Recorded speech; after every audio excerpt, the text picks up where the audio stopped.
6వ అధ్యాయము కుర్చీలో కూర్చో. మార్కు సువార్త 6వ అధ్యాయము. అదే లూకా కాదు, ఇప్పుడు మార్కు సువార్త 6వ అధ్యాయము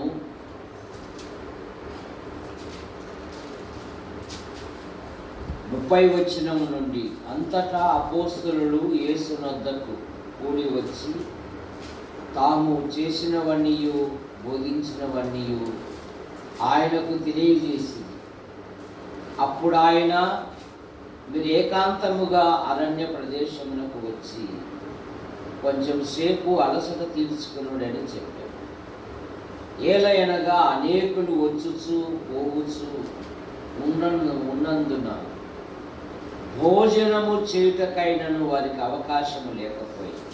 కాగా వారు దోణి ఎక్కి అరణ్య ప్రదేశంలోకి ఏకాంతముగా వెళ్ళి వారు వెళ్ళుచుండగా జనులు చూసి అనేకులు ఆయనను గుర్తుపట్టి సకల పట్టణముల నుండి అక్కడికి కాలి నడకన పరిగెత్తుకొని వారి కంటే ముందుగా వచ్చి కనుక యేసు వచ్చి ఆ గొప్ప జన సమూహమును చూసి వారు కాపరి లేని గొర్రెల వలె ఉన్నందున వారి మీద కనికరపడి వారికి అనేక సంగతులను బోధింపసాగారు. చాలా ప్రొద్దుపోయిన తర్వాత ఆయన శిష్యులు ఆయన వద్దకు వచ్చి, ఇది అరణ్య ప్రదేశము, ఇప్పుడు చాలా ప్రొద్దుపోయినది, చుట్టుపట్ల ఉన్న ప్రదేశములకును గ్రామములకును వారు వెళ్ళి భోజనముకేమైనను కొనుక్కొనుటకు వారిని పంపివేయమని చెప్పింది. అందుకాయన, మీరే వారికి భోజనం పెట్టుడి. వారు, మేము వెళ్ళి 200 దేనారముల రొట్టెలు కొని వారికి పెట్టుదమా అని ఆయన అడిగారు. అందుకు ఆయన, మీ వద్ద ఎన్ని రొట్టెలు ఉన్నాయి, పోయి చూడని వారితో చెప్పారు. వారు చూసి తెలుసుకొని 5 రొట్టెలను 2 చిన్న చేపలు ఉన్నవని. అప్పుడు ఆయన పచ్చిక మీద అందరూ పంక్తులు పంక్తులుగా కూర్చుండవలనని వారికి ఆజ్ఞాపించారు. వారు 100 మంది చొప్పునను 50 మంది చొప్పునను పంక్తులు తీరి కూర్చుండి. అంతటా ఆయన ఆ 5 రొట్టెలను 2 చేపలను పట్టుకొని ఆకాశం వైపు కన్నులెత్తి ఆశీర్వదించి ఆ రొట్టెలు విరిచి వారికి వడ్డించుటకు తన శిష్యులకి ఇయ్యగా, ఆ 2 చేపలను అందరికీ పంచిపెట్టెను. వారందరూ తిని తృప్తి పొంది తర్వాత మిగిలిన ముక్కలు 12 గంపలు ఎత్తింది. ఆ రొట్టెలు తినిన వారు 5,000 మంది పురుషులు. ప్రభువైన యేసుక్రీస్తు వారు యెరూషలేము ప్రాంతములో పరలోక రాజ్యము కొరకు ప్రజలను సమీకరిస్తూ వచ్చిన ప్రజలకు ఉపమాన రీతిగా పరలోక విషయాలను ఆయన తన ప్రజలకు తెలియజేసేవారు. యేసు ప్రభు ఎక్కడ ఉంటే అక్కడ 100 మంది వచ్చేవారు, వేలాది మంది వచ్చేవారు. మన దేవుడు మన ఆంతర్యమును కూడా ఎరిగిన దేవుడు. మనల్నే కాదు, మన ఆంతర్యమును ఎరిగిన దేవుడు. వేలాది మంది వచ్చినప్పుడు శిష్యులు ఆయనకు సలహా ఇస్తున్నారు. పొద్దుపోతా ఉంది, ఈ అరణ్య ప్రదేశములో వారికి భోజనం దొరకదు కదా, ఎక్కడికైనా ఆ సమీప గ్రామాలకు పంపండి అంటే, మన దేవుడు అరణ్యములో ఉన్న తన ప్రజలను ఆశ్చర్యకరంగా పోషించువారు. ఇశ్రాయేలుల జీవితములో 40 సంవత్సరాలు ఇశ్రాయేలీలు ఎక్కడున్నారు? అరణ్యములోనే కదా. అరణ్యములో లక్షలాది మందికి వారి ఆకలి తీర్చడానికి ఆయన అంతరిక్ష ద్వారములను తెరిచారు. వారి దాహము తీర్చడానికి భూమి యొక్క అగాధములను తెరిచాడు ఆయన. మన ప్రభు, తృప్తిపరచు ప్రభు, దావీదు మీద కన్న కొడుకు కత్తి పట్టితే దావీదు అరణ్యములో ఉన్నప్పుడు బర్చులై జనులు ఆకలితో ఉన్నారని తలంచి దావీదునకు అతని అనుచరులకు వారు ఆహారం తీసుకొచ్చినట్లుగా మనం చూస్తూ ఉన్నాం. మన ఆధ్యాత్మిక జీవితంలో మనం ఎక్కడ ఉన్నా జీవాధిపతి మనలను పోషించు దేవుడుగా ఉన్నాడు. ఎందుకంటే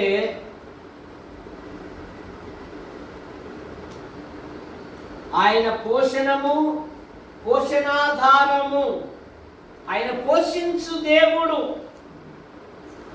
వారు అక్కర్లేదయ్యా మీరే ఆహారం పెట్టండి.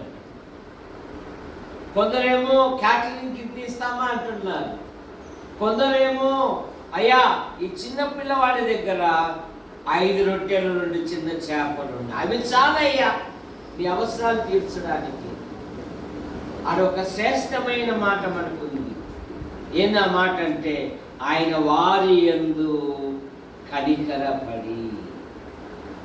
మత్తయి సువార్త 15వ అధ్యాయంలో ఏముందంటే వారు ఆకలి కొని ఉండుట, యేసు ప్రభునొద్దకు వచ్చిన వారిని ఆకలి కొని ఉంచే దేవుడు కాదు, ఆయన తృప్తిపరచు దేవుడు.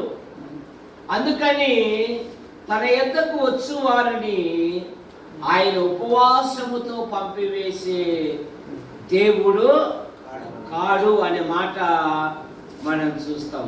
వారిని ఉపవాసముతో పంపుట నాకు మనసు లేదు. మత్తయి సువార్త 15వ అధ్యాయం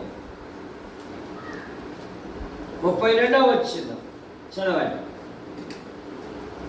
అంతటా యేసు తన శిష్యులను పిలిచి, ఈ జనులు నేటికి 3 దినముల నుండి నా యొద్దనున్నారు, వారికి తిననేమీ లేదు కనుక వారి మీద కనికరపడుచున్నాను.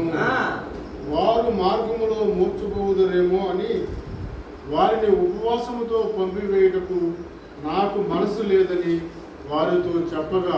శ్రేష్టమైన మాట. యేసు క్రీస్తు వద్దకు వచ్చిన ప్రతి వారిని ఆయన ఆకలి కొననీయడు.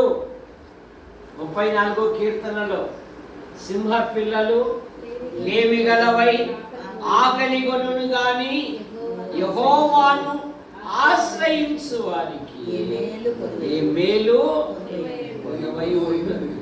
ఆయన పోషణము, పోషణాధారం. యోసేపు ఐగుప్తునకు ప్రధానిగా ఉన్నాడు. తన తండ్రితో కబురు చెప్తూ ఉన్నాడు, కబురు పంపిస్తున్నాడు. మీరు అక్కడ ఉంటే బాగుండదు, మీరు గోశానికి రండి, నేను మిమ్మును పోషించెదను. ఆదికాండం 48వ అధ్యాయము 14 నుండి, ఆదికాండం 48వ అధ్యాయము 14వ వచనము నుండి, కరువు అనకొనకుండా మిమ్మల్ని పోషించదను అంటున్నాడు యోసేపు. చదవండి ఆదికాండం 48వ అధ్యాయం. అమ్మాయి చదవమ్మా. 18వ వచనం, 48:18.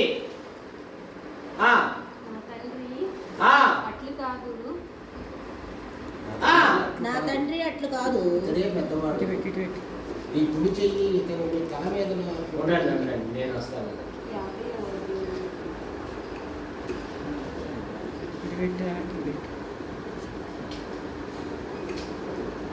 49వ అధ్యాయానికి రండి. లేదండి అదే కదా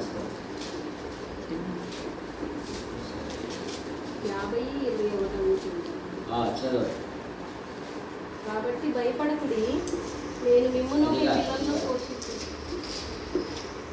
45వ అధ్యాయము 9వ వచనము, మీరు త్వరగా నా తండ్రి యొద్దకు వెళ్ళి అతనితో నీ కుమారుడైన యోసేపు దేవుడు అన్న నన్ను ఐగుప్తు దేశమంతటికి ప్రభుగా నియమించెను.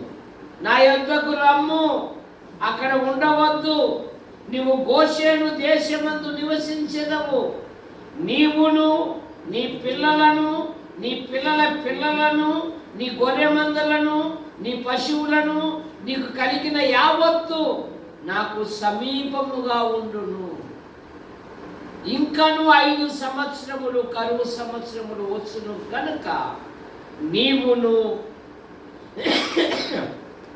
నీ ఇంటి వారికి నీకు కలిగిన దానంతటికి పేదరికము రాకుండా నిన్నక్కడ పోషించెదను.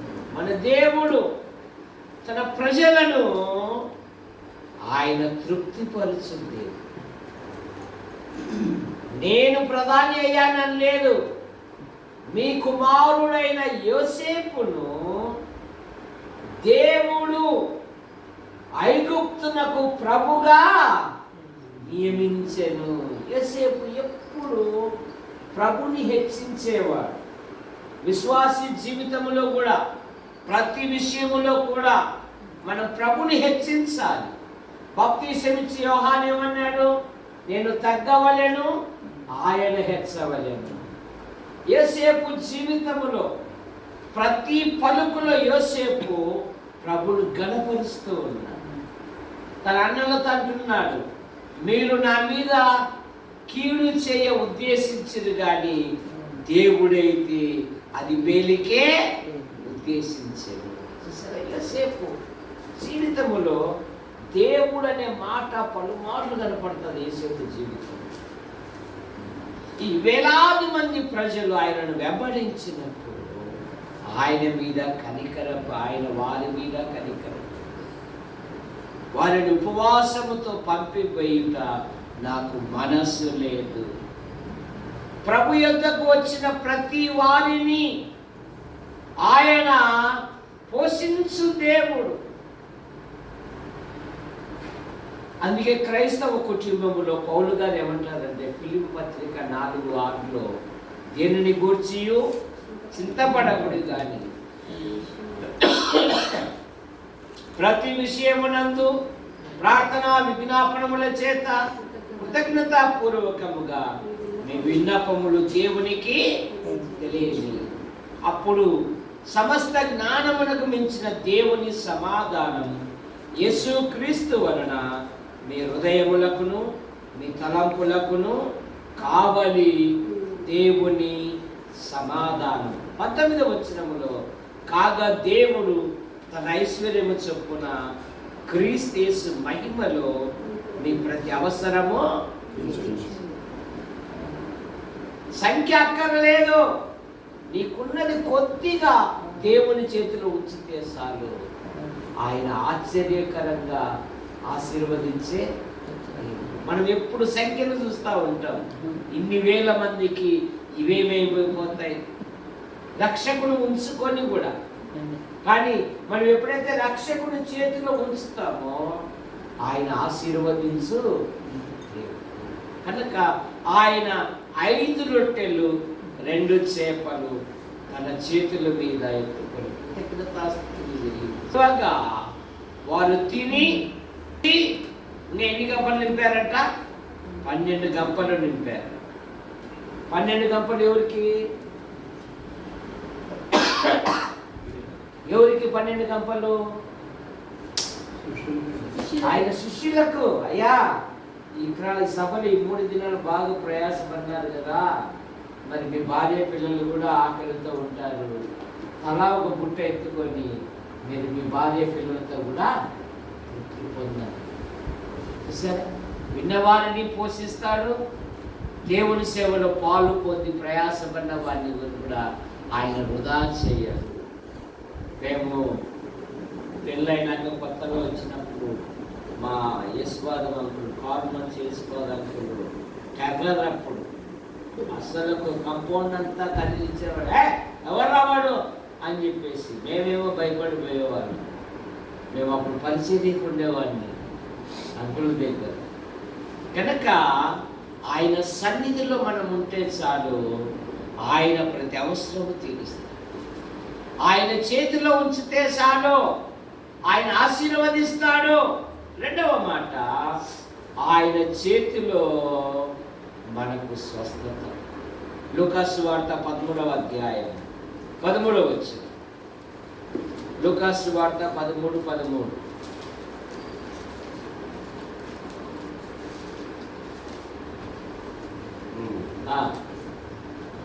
ఆమె మీద చేతులు ఉంచగానే ఆమె మీద చేతులు ఉంచగానే ఆమె చక్కగా నిలబడి దేవుణ్ణి మహిమపరిచెను. 18 ఏళ్ల నుండి బలహీనపరచు దయ్యము పట్టిన ఒక స్త్రీ, ఆమె నడుము వంగిపోయి ఏమాత్రము చక్కగా నిలబడలేకుండేను.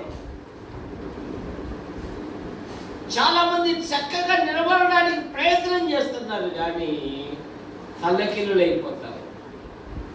నువ్వు ప్రభు దగ్గరికి వస్తే, నీ ఇంటిలో ప్రభుకు చోటు ఇస్తే ఆయన చక్కబెట్టే దేవుడు. ఆమె మీద చేతులుంచి అమ్మాయి లేచి నడువు అనగానే ఆమెకున్న ప్రతి బలహీనత తొలగిపోయి ఆమె చక్కగా నడిచిననే మాట. కనుక ఆయన చేతులు ఆశీర్వదించే చేతులు, ఆయన చేతులు స్వస్థపరిచే చేతులు, ఆయన చేతులలో మనకు భద్రత. యోహాను సువార్త 10వ అధ్యాయము 28వ వచనములో, వాటిని నాకు ఇచ్చిన తండ్రి అందరికంటే గొప్పవాడు, నా తండ్రి చేతిలో నుండి ఎవడు వాటిని అపహరింపడు. మన జీవితంలో 3 కరోనాలను జయించాము. ఎన్ని జయించాము? 3 కరోనాల చరిత్ర చూస్తే భూమి మీద కోట్ల మంది ఖాళీ చేశారు. ఒకరిద్దరు కాదు, కోట్ల మంది ఖాళీ చేశారు. ఈ సంవత్సరం యొక్క చివరి దినాలకు వచ్చాం. మరో నూతన సంవత్సరం మన ఎదుట ఉన్నది. అందును బట్టి మనం ఎంతగానో ప్రభుని స్తుతించాలి. ఎందుకంటే ఆయన రెక్కల క్రింద మనం ఉన్నాం. ఆయన కాపాడే దేవుడు. దావీదుకు దేవుడు వాగ్దానం ఏమంటే, దావీదు ఎక్కడికి పోయినను యెహోవా అతనిని కాపాడుచు. యూదా పత్రిక 1వ అధ్యాయంలో ఏముందంటే, యేసు క్రీస్తు నందు భద్రము చేయబడ్డాడు. యేసు క్రీస్తు నందు భద్రం చేయబడ్డాడు. 4వ మాట, ఆయన చేతులే నిన్ను స్వస్థపరుస్తాయి. యోబు గ్రంథం 5వ అధ్యాయము 18-19 వచ్చిన, ఆయన గాయపరచి గాయమును కట్టును, ఆయన చేతులే స్వస్థపరుచును. చదవండి చిన్న అబ్బాయి గారు. యోబు గ్రంథం 5వ అధ్యాయము 18-19 వచ్చిన, ఆయన గాయపరచి గాయమును కట్టును, ఆయన గాయము చేయును, ఆయన చేతులే స్వస్థపరుచును. 6 బాధలలో నుండి ఆయన నిన్ను విడిపించును. 7 బాధలు కలిగినను నీకు ఏ కీడు తగలదు. క్షామకాలమున మరణము నుండి, యుద్ధమున ఖడ్గబలము నుండి ఆయన నిన్ను తప్పించును. నోటి మాటలు కలుగు నొప్పి కలగకుండా నిన్ను చాటు చేయును. కత్తితో పొడిసాల్సిన పని లేదు. చిన్నబ్బాయి గారు సామెతల గ్రంథంలో ఒక మాట ఉంది, కత్తిపోటు వంటి మాటలు పలుకువారు. సంసోను బలాఢ్యుడు, తాగోని గుడి తలుపులు లాగాడు, 300 నక్కలు పట్టుకొని తోకల మధ్య దింటి పెట్టి ఫిలిష్తీయుల పొలాన్ని తగలబెట్టాడు. గాళ్ళ ఎముకతో వందలాది మందిని జయించాడు. సంసోను భార్య డెలీలా, ఆమె అనుదినము తన మాటల చేత అతనిని బాధించినందున ఏమని రాయబడింది తెలుసా? అతను ప్రాణము విసికి సావా కోరెను అనే మాట మనం చూస్తాం. నోటి మాటల చేత కలుగు నొప్పి నీకు కలగకుండా ఆయన చాటును చేసే దేవుడు, నిన్ను చాటు చేసే దేవుడు, ఆయన తప్పించే దేవుడు. 5వ మాట 16వ కీర్తన 11వ వచనములో ఆయన చేతులే మనలను ఆశీర్వదిస్తాయి. 16:11 నీ చేతులలో 16వ కీర్తన 11వ వచనం, జీవ మార్గము నీవు నాకు తెలియజేసినవు, నీ సన్నిధిని సంపూర్ణ సంతోషము కలదు. కుడి చేతిలో నిత్యము సుఖములు కలదు. నీ కుడి చేతిలో నిత్యము సుఖము. ఆయన కుడి చేతి, ఆయన కుడి చేయి. అందుకే పౌలు గారు అంటారు, ప్రభు నా ప్రక్కన నిలిచి నన్ను బలపరిచెను, నేను సింహపు నోట నుండి తప్పించబడి. ఆఖరి మాట 119 కీర్తన 73వ వచనంలో, నీ చేతులు నాకు రూపు ఏర్పరిచెను అనే మాట మనం. నీ చేతులు 119 కీర్తన 73వ వచనము, నీ చేతులు నన్ను నిర్మించి నాకు రూపు ఏర్పరిచి. సృష్టికర్త అయిన ప్రభును మనం ఎంతగానో స్తుతించాలి. కనుక ఆదివారం మన క్యాలెండర్లో ఆదివారం అనే పదం ఉండదు. కట్టుకుల యోహానంకులు ఒక చక్కని పదం పెట్టారు, ప్రభువు దినము. ప్రభును ఆరాధించే దినం, ప్రభును ఘనపరిచే దినం, ప్రభును మహిమపరిచే దినం, ప్రభు మరణ పునరుత్థానములను జ్ఞాపకం చేసుకొని ఆయనను స్తుతించే దినం, ద లార్డ్స్ డే, ప్రభుని హెచ్చించే దినం. ఆయన సన్నిధిలో ఉన్నాము అంటే దేవుని కృప. కనుక ఆయన హస్తములు మనలను ఆశీర్వదిస్తాయి, ఆయన హస్తములు స్వస్థపరుస్తాయి, ఆయన హస్తములలో భద్రత, ఆయన హస్తములలో స్వస్థత, ఆయన హస్తములు మనకు రూపు ఏర్పరిచాయి.